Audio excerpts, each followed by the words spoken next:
Je remercie les pays et institutions partenaires pour leur soutien renouvelé au Forum de Dakar. Après la pause de 2020 due à la crise sanitaire, notre rendez-vous porte cette année sur le thème fort opportun des enjeux de stabilité et d'émergence en Afrique dans un monde post-Covid-19. Le sujet dénote plutôt un pari optimiste sur le futur. En effet, si la situation s'améliore par endroits, l'apparition d'un nouveau variant dans plusieurs pays rappelle que nous sommes tous exposés au virus et pas encore à l'ère post-Covid. Mais le thème nous engage aussi à être résilients, déterminés et combatifs. Il le faut face aux effets néfastes d'une double crise sanitaire et économique à laquelle s'ajoute pour l'Afrique la vulnérabilité particulière au changement climatique, l'intensification des attaques terroristes et la recrudescence des coups d'État. L'urgence est là, dans ces pays déstabilisés, en partie occupés et menacés dans leur existence. Ces vies perdues, ces personnes déplacées ou réfugiées, ces familles endeuillées, ces écoles fermées et ces économies fortement perturbées. Depuis 2014, le Forum de Dakar se tient pour diagnostiquer la situation en Afrique afin de contribuer à la recherche de solutions aux maux qui l'affectent. C'est le sens de la participation des dirigeants, chefs d'État, que je salue encore une fois, des hauts responsables, ministres, experts civils et militaires, aux responsables des organisations internationales, puisque, comme je le disais, la sauvegarde de la paix et de la sécurité du continent nous incombe au premier chef. Nous associons naturellement les pays et institutions partenaires dans un esprit de solidarité et de sécurité collective, parce que nous partageons des vulnérabilités communes. Je pense aux périls sécuritaires, environnementaux, sanitaires, aux crimes organisés, à la piraterie, à la cybercriminalité, à la migration, entre autres. Autant de défis transfrontaliers auxquels aucun pays ne peut faire face tout seul. Responsabilité nationale donc, solidarité internationale et sécurité collective. Cela veut dire que la paix et la sécurité en Afrique sont partie intégrante de la paix et de la sécurité du monde. Nous devons, par conséquent, continuer de pointer du doigt les causes internes et externes des conflits sur le continent et d'évaluer l'efficacité des réponses nationales, des opérations de paix et autres mécanismes de règlement pacifique des différends. De ce point de vue, on relève que dans la plupart des pays africains, les restrictions budgétaires des années d'ajustement structurel ont eu un impact négatif sur l'équipement des forces de défense et de sécurité. Or, la sécurité n'a pas de prix, mais elle a un coût. Face à la montée du péril terroriste, il nous faut plus de flexibilité budgétaire pour permettre à nos pays de se donner les moyens d'assurer un minimum de défense nationale avec des armées bien entraînées et bien équipées. J'invite les pays et institutions partenaires à tenir compte de cet impératif vital. J'espère que dans le panel qui va suivre, nous pourrons développer cet aspect sur l'évaluation des opérations de paix et sur nos architectures de défense par rapport au conflit en Afrique. Nous devons également interroger la doctrine des opérations de paix en Afrique. Elles sont 7 aujourd'hui sur le continent, 7 opérations de maintien de la paix. 6 déployées par les Nations Unies et 1 par l'Union africaine en Somalie, la MISOM, qui compte à elle seule plus de 21 000 soldats. Les 7 opérations de maintien de la paix totalisent sur le continent plus de 75 000 soldats. Certes, des succès ont pu être enregistrés ça et là, mais les défis sécuritaires persistent. D'où la problématique récurrente des mandats et des règles d'engagement des opérations, y compris dans le cadre de l'architecture africaine de paix et de sécurité et sa force d'attente. Certainement, le président Faky va nous en dire un mot. Nous devons par conséquent, mesdames et messieurs, reposer la question doctrinale des opérations de paix au plan régional, à l'Union africaine et au Conseil de sécurité. Sur le front économique, la pandémie a porté un coup sévère à nos efforts de croissance économique et d'émergence. La chute drastique des recettes et la hausse imprévue de dépenses en riposte sanitaire et en résilience socio-économique ont aggravé les déficits budgétaires, alors que nos pays ne disposent pas d'instruments monétaires et financiers d'atténuation de l'impact de la crise, à l'instar des grandes banques centrales des pays développés. S'y ajoute le ralentissement des apports financiers extérieurs, notamment les investissements directs étrangers et les envois de la diaspora. Et selon le rapport de l'OCDE intitulé « Dynamique du développement en Afrique 2021 », transformation digitale et qualité de l'emploi, l'Afrique n'a attiré que 2,9% des IDE, investissements directs étrangers, en 2019. 2,9%, soit environ 45,5 milliards de dollars.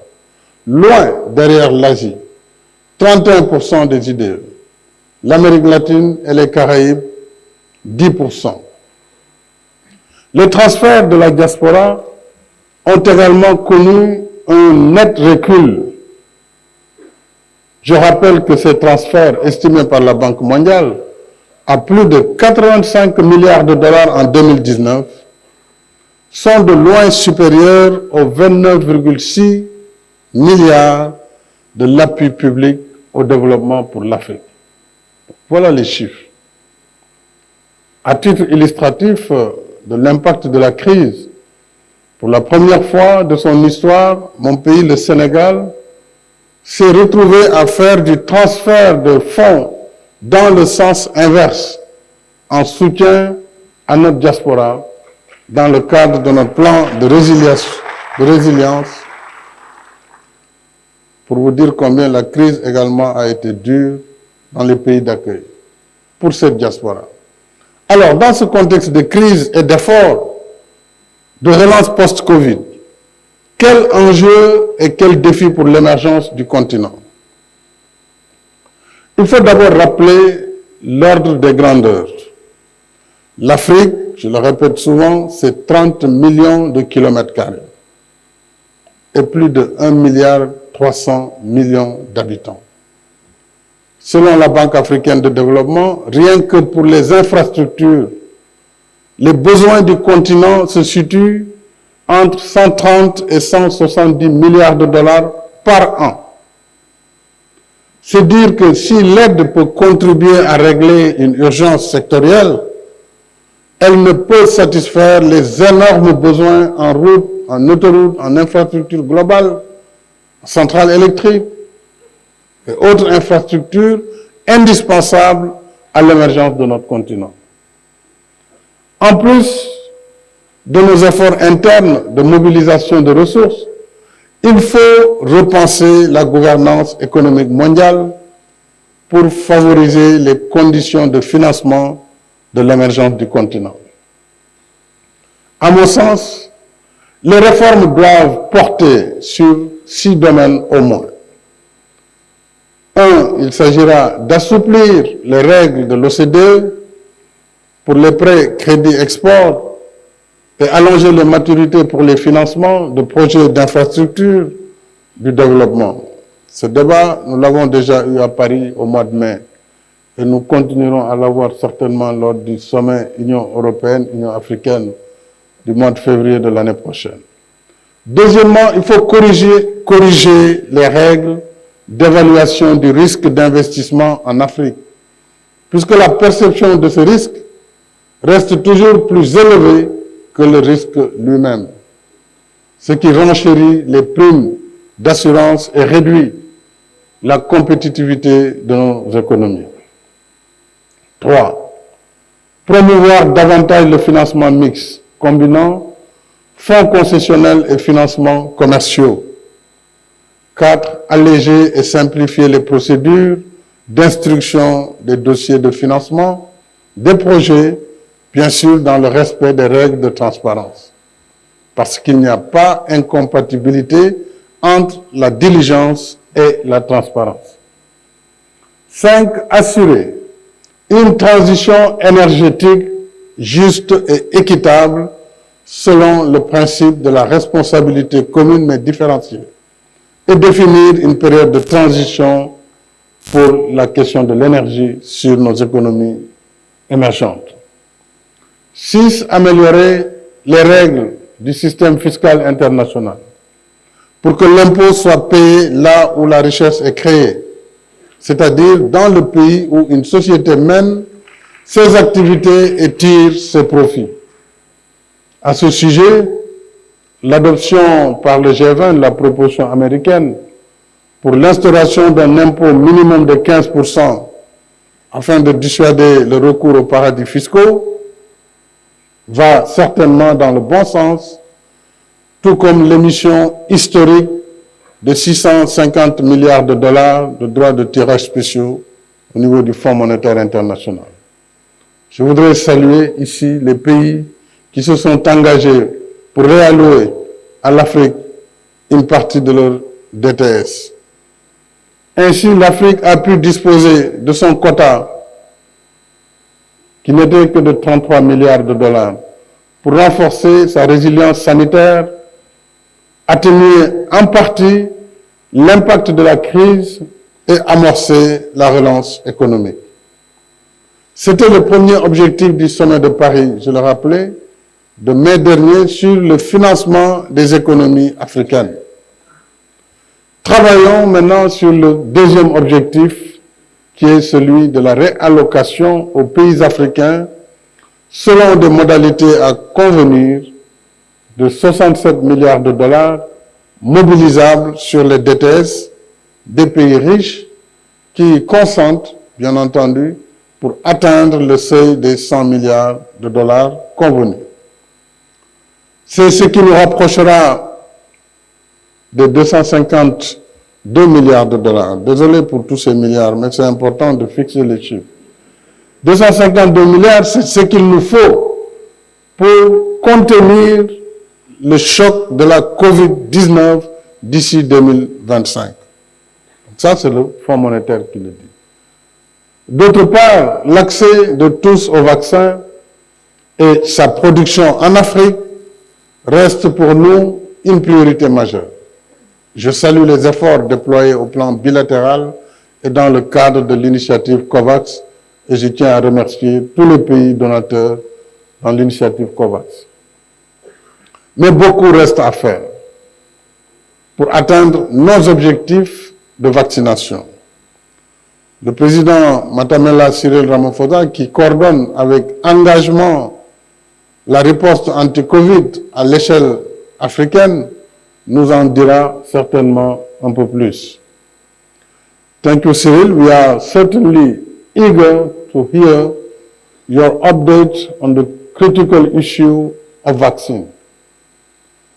But let me reiterate here my full support against any form of discrimination or isolation in relation with the new variant Omicron. This is not acceptable and we won't accept it. D'ailleurs, parlant d'Omicron, il est aussi là depuis quelques jours. Il est partout. Et nous devons arrêter de nous faire peur. Nous devons respecter les gestes barrières. Nous devons continuer la vaccination. Je crois qu'on doit arrêter de faire peur à l'humanité toute entière, alors sur des sujets pour lesquels nous n'avons pas encore la pleine maîtrise. Et comme l'a clairement indiqué l'OMS, isoler un pays qui a séquencé un nouveau variant et a fait preuve de transparence est non seulement discriminatoire, mais aussi contre-productif. Parce que c'est inciter les autres à ne pas publier les résultats réels de leur investigation. C'est là le danger. Donc, il faut que nous continuions à travailler ensemble dans la solidarité. Cette pandémie qui frappe tous nos pays doit nous rassembler sur le front solidaire de la riposte au lieu d'ajouter un nouveau clivage entre pays riches et pays pauvres. Rassembler, réfléchir et proposer des solutions, c'est cela l'esprit du Forum de Dakar sur la paix et la sécurité en Afrique, dont je déclare maintenant ouverte la 7e édition. Et je vous remercie.